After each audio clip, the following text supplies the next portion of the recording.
Monica Hill had always believed that teaching was more than just a job. For her, it was a calling. At 36, with over a decade of experience teaching social studies at Lincoln High in Travis County, Texas, she had seen it all: disruptive students, overworked teachers, underfunded programs. But nothing prepared her for what would happen in room 203 on an otherwise ordinary Tuesday. The first sign of trouble came during second period. Elijah Merrick, a seventh grader with an air of entitlement and a backpack that probably cost more than Monica's rent, was tossing pencils across the room. One bounced off the head of a quiet girl named Nia, who flinched but didn't say a word. Monica calmly walked to his desk. "Elijah, that's enough," she said evenly, her voice steady with the quiet power of a teacher who had earned the respect of hundreds. He smirked and shrugged. She started it. Monica didn't argue. She'd learned long ago that discipline wasn't about ego. It was about creating safety. She asked him to step outside into the hallway. What followed was a brief but firm conversation. There was no yelling, no threats, just a tired teacher drawing a line in the sand. She reminded him that every student deserved to feel safe, including Nia. He looked away, muttered something under his breath, and eventually nodded. That should have been the end of it. But by the next morning, everything had changed. The school's front office buzzed with activity as Monica walked in, holding her usual cup of lukewarm coffee. She was halfway to her classroom when she was intercepted by the assistant principal, Mr. Valdez. "Ms. Hill," he said, his voice tight, "can I speak to you privately?" In the administrative office, Monica was met with the stiff posture of the district's legal representative and the stony face of Principal Morton. "There's been a complaint," Morton began, his fingers tented on the desk. "Elijah Merrick's parents came forward. They've filed a formal report against you for misconduct." Monica blinked. "What?" "They claim you verbally assaulted their son yesterday. We have video footage that supports their concern." Her heart thudded. "I'd like to see it." They showed her a heavily edited clip, cut to begin right as she raised her finger in emphasis and ended just before Elijah mumbled his agreement. It made her look harsh, cold, even unhinged. "This is taken out of context," she said, voice trembling. Principal Morton didn't meet her eyes. "I'm sorry, Monica. Due to the severity of the complaint and the prominence of the Merrick family, we have no choice." Monica didn't hear the rest. They didn't offer her a hearing, no chance to explain. Just a forced resignation letter placed neatly on the desk. When she hesitated, the union rep, who hadn't said a word, shifted uncomfortably and said, "It's better if you sign." It felt like betrayal. 10 years of service, gone in 10 minutes. By 10 a.m., her classroom was being emptied out. Her students were told she had taken a leave of absence. No explanation, no truth. Monica sat in her car in the staff parking lot, staring blankly at the steering wheel. She had spent her life believing that fairness would prevail, that her hard work mattered. But it didn't matter now, not against a wealthy family with connections. That night, she cried, alone in her tiny apartment surrounded by lesson plans and unopened thank you cards from past students. Her inbox filled with automated "We're sorry to see you go" messages. Her name was removed from the staff directory within hours. But the story was far from over, because in a quiet bedroom just 3 blocks away, A 16-year-old student named Jordan Lee watched the news break online. He had always liked Ms. Hill. She treated him like more than just a test score. When his father left, she was the one who told him that he still mattered. He remembered the hallway confrontation. He had seen it from the other side of the classroom, through the window in the door. And he had recorded the whole thing, not for drama, not to post on TikTok, just because he had gotten used to filming everything, his generation's way of preserving truth in a world that twisted it. And now, watching the media narrative unfold, he realized he had something powerful. He uploaded the full, unedited clip with the caption, "This is what really happened. Justice for Ms. Hill." Within hours, the video exploded. By morning, Monica Hill was trending nationwide. The footage was clear. Monica Hill was calm, respectful, and measured. Elijah had been throwing pencils. Monica had protected a fellow student. She hadn't shouted. She hadn't even raised her voice. The backlash was swift. Journalists called. Activists posted. Alumni wrote letters. Teachers from other districts shared similar stories about being punished not for wrongdoing, but for upsetting the wrong people. And in a luxury high-rise in downtown Austin, billionaire philanthropist Gavin Lang paused mid-scroll. He watched the video 3 times. Then, slowly, he leaned back in his leather chair. "I know that hallway," he said aloud, to no one in particular. "That's Lincoln." He hadn't thought about his old high school in years. But seeing Monica, seeing how she stood up for a student when no one else would, hit something deep. Because Gavin Lang knew what it was like to be the kid who got shoved and laughed at and told to toughen up.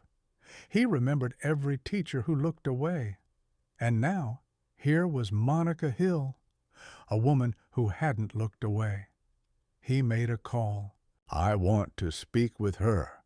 Today." What Gavin Lang didn't know, what Monica couldn't have imagined, is that this one video, filmed by a teenager and shared in quiet defiance, would set off a chain reaction. One that would ripple through the school district, the city, and eventually the nation. But for now, Monica Hill sat alone, wondering if anyone still believed in her. She didn't know yet that a billionaire was on his way, and he believed in her more than she could possibly know. Monica stared at her phone, her thumb hovering over the screen. The number was unfamiliar. Area code 5112. Austin. Her first instinct was to ignore it. After all, reporters had already started calling. Some were kind. Some were vultures. But this one felt different. Something in her gut whispered, "Pick up." She slid her finger across the screen. "Hello?" "Ms. Hill," a warm male voice said. "My name is Gavin Lang. I believe we went to the same high school." There was a pause. She had heard the name before. Gavin Lang, founder of Lang Education Initiative, a tech billionaire, Forbes 100. But why would someone like that call her? "I saw the video," he continued, his voice calm but resolute. "The full one, the one that actually shows the truth." Monica swallowed hard. "I appreciate you saying that." "I know it probably doesn't mean much right now," he said, "but I believe you were right, completely. I wanted to reach out personally and offer support. Any kind you need." "Support? I'm not sure what that even looks like anymore," Monica said, her voice cracking despite herself. Gavin didn't hesitate. "Legal counsel, media handling, job placement, therapy, whatever you need. I have a team, and I have reach. You shouldn't be fighting this alone. Alone. That word rang in her chest like an old bell. For the past 48 hours, that's exactly how she had felt. I don't want to cause more trouble, she whispered. These people, they're powerful. Exactly why we need to hold them accountable, Gavin replied. May I send my legal team your way just for a consultation? No pressure. Monica exhaled. For the first time since the school board blindsided her, she felt something like oxygen return to the room. Yes, she said. Okay, just for a consultation. But news spreads fast in Travis County. By the next morning, students had started organizing. Dozens of them came to school holding handmade signs. We stand with Ms. Hill. She protected us. Where's the justice? They weren't violent. They weren't disruptive. They just stood in silence outside Lincoln High's front entrance, a growing wall of solidarity. Local news stations arrived by lunchtime. Parents drove by, some honking in support, others shaking their heads. Inside the administrative building, Principal Morton stared at the television screen in his office, sweat beading behind his collar. This is getting out of hand, he muttered. His assistant peeked in. Sir, you should see this. He followed her to the hallway. There, taped to the office door, was a printout of the original complaint, anonymous, unsigned. Underneath, someone had scrawled in permanent marker, "You picked the wrong teacher." Morton stormed back inside. "Get legal on the phone, now." Across town, Monica met Gavin's legal team at a quiet downtown law office. The lead attorney, a sharp-eyed black woman named Tasha Ramirez, greeted her with a firm handshake. "We've already reviewed your contract and the district's employment guidelines," Tasha said. "They violated at least 3 protocols by terminating you without a hearing." Monica blinked. "I didn't even know I had rights left." "Oh, you do," Tasha smiled. "And we're going to make sure they know it too." By the end of the meeting, they had a draft of the legal complaint and a plan to file it by Monday. But the real turning point came that evening. Monica's student Jordan was invited to speak on a local news segment. At first, he hesitated. He wasn't used to being on camera.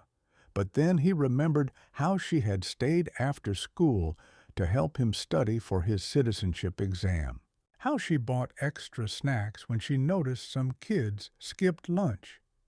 He sat down in the studio chair, nervous but determined. "She treated us like humans," Jordan said into the mic. "When I didn't speak English well, she never laughed at me. When another kid pushed me in the hallway, she defended me. So when people lie about her, I can't stay silent." The anchor looked visibly moved. "Jordan, why do you think this happened?" "Because some people think being rich means you're always right," Jordan answered without blinking. "But, Ms. Hill taught me that being right means doing the right thing, even when it's hard." By the next day, the video had over 2 million views. Major outlets picked it up. Hashtags trended again. Public pressure mounted. Then came the breaking news. Principal Morton resigns. No press conference, no statement. Just a quiet email to staff citing personal reasons. Monica saw it on her phone while sitting on her worn couch, wrapped in a blanket. She stared at the screen for a long moment. Then her phone buzzed again. "Gavin, check your email. We filed the suit. Also, I have another idea. Call me when you're ready." She called. "I want to open a new campus," Gavin said simply.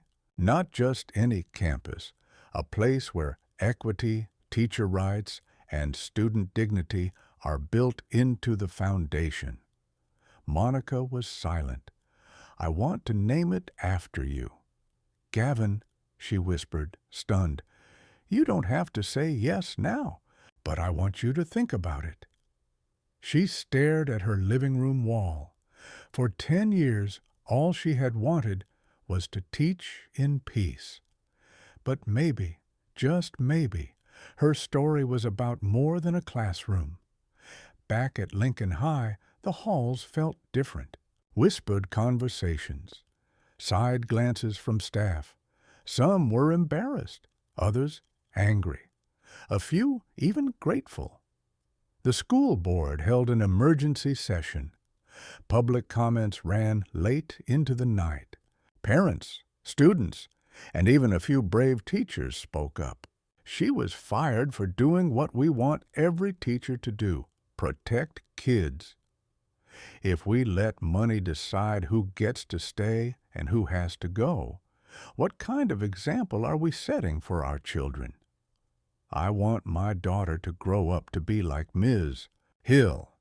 The board deliberated for 2 hours behind closed doors. Then came the announcement. Monica Hill would be reinstated with back pay. But not just that. She was appointed to a new district role, coordinator for teacher rights and student safety. When Monica received the call, she dropped the phone. It hit the floor with a clatter. Tasha picked it up and grinned. They blinked. Later that week, at a community town hall, Monica stood behind a podium with a microphone in hand. Her hair pulled back, her posture composed, her voice unwavering. "Protecting children is not a mistake," she said. "The mistake is being too afraid to tell the truth." The crowd rose in a standing ovation. In the front row, Gavin Lang clapped quietly, a knowing smile on his face. The school board thought it was over. But it wasn't, because Gavin had already bought the land, and construction was beginning soon. The new Lincoln High would rise again, with a new name: Hill Academy for Justice and Leadership. 6 months later, the sound of hammers and saws echoed through the air as the sun rose over the east side of Travis County. Where once stood a decaying strip mall, now rose steel beams and concrete foundations. But this was no ordinary construction site. At the center stood a temporary sign: Future Home of Hill Academy for Justice and Leadership. Monica Hill parked her car at the edge of the lot. She stepped out slowly, taking in the scene with quiet disbelief. She hadn't wanted her name on a building. In fact, when Gavin first insisted, she laughed. "I'm just a teacher," she'd told him. "You're the reason hundreds of students believe in fairness again," he'd replied. "You're not just a teacher. You're a blueprint." Now, that blueprint was becoming real. She was no longer just Ms. Hill from room 203. She was now Director Monica Hill, overseeing curriculum development, teacher rights policy, and student safety reform for the entire district, and preparing to lead an institution with her name on it. But success didn't erase fear. Even as she walked the halls of the district's headquarters with a new badge clipped to her blazer, Monica sometimes heard the whispers. "Lucky break. Only got the job because of the scandal." But she had learned to keep walking, because the students were watching, and so were the teachers. A week before the grand opening, Gavin invited her to the new campus for a walk-through. The building shimmered with promise: glass walls, sunlit classrooms, murals designed by local Black and Latino artists. Every floor had soundproof, cool-down rooms where students could reset during emotional moments. Every classroom was wired with full transparency. No blind spots, no secrets. But the most striking part stood in the heart of the building, a steel sculpture of a hand holding a pencil with words carved into the base. Protecting children is not a mistake. Mistake is fearing the truth. Monica stood frozen, reading the quote, the one she had spoken at the town hall, never knowing it would live forever in metal. "I didn't know you'd put that here," she said softly. "I didn't either," Gavin replied. "It was Jordan's idea." Monica blinked. "He's interning on the media team," Gavin added with a smile. "Said it had to be your words, not mine." For a moment, she couldn't speak. Jordan, the boy who had once sat in her classroom, quiet and unsure. The boy who had posted a video, not for likes, but for justice. She wiped a tear from the corner of her eye. "Thank you." Opening day, the auditorium was packed. Parents, students, teachers, journalists, the mayor, and, at the very back, a handful of Lincoln High's former staff, some proud, some quiet, some, perhaps, regretful. Monica waited backstage, holding her speech in one hand, her grandmother's Bible in the other. She glanced down at the paper, then folded it and put it in her pocket. She didn't need notes. Gavin stepped to the podium first. "I graduated from Lincoln High School in 2001, he began. "I was bullied, ignored, and nearly dropped out.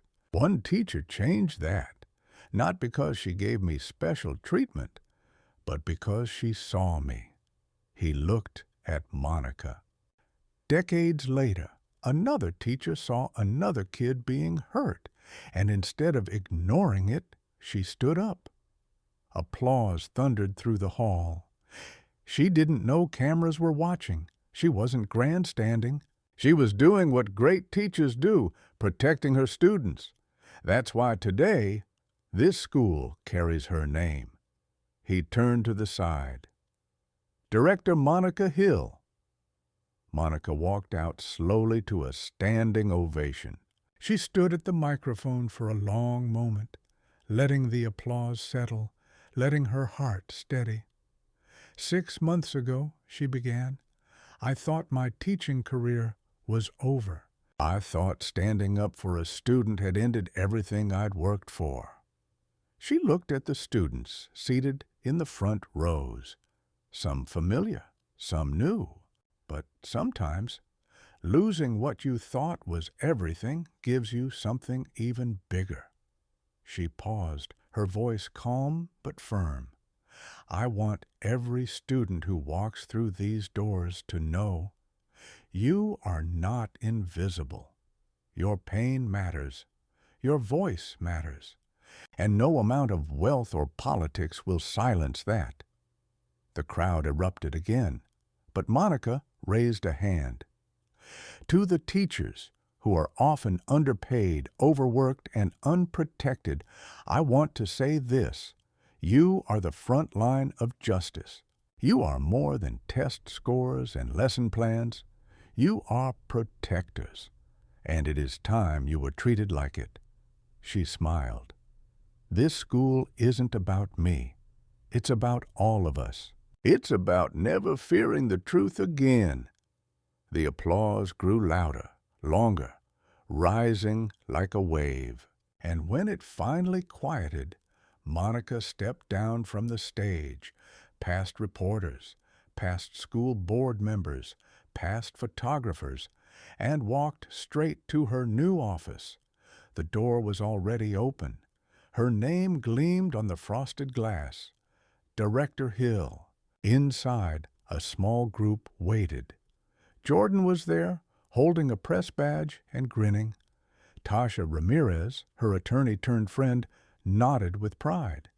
Gavin stood in the corner, arms crossed, quiet satisfaction in his eyes. And then a knock. It was a young woman, barely 23, nervous, clutching a clipboard. "Director Hill, I'm one of the new hires," she said. "They told me to find you. I just wanted to say I almost quit teaching last year." "But your story kept me going." Monica reached out and shook her hand. "You're exactly who we need," she said. The young teacher blinked. "Really?" Monica smiled. "Yes, and now we build something better. Together." That night, as the stars blinked above the city, Monica stood alone on the rooftop of the New Hill Academy. Below, the lights of classrooms glowed. Laughter echoed faintly from students taking their first tour. She thought of her old classroom, her tears in the parking lot, the disbelief of being called into the principal's office, the humiliation, the silence. And now, this. Not revenge, not pride, but restoration. The wind picked up gently, carrying the scent of fresh paint and wild Texas grass. And Monica Hill, former target of injustice, now stood as its answer, not because she sought power, but because she refused to stay silent. And that made all the difference.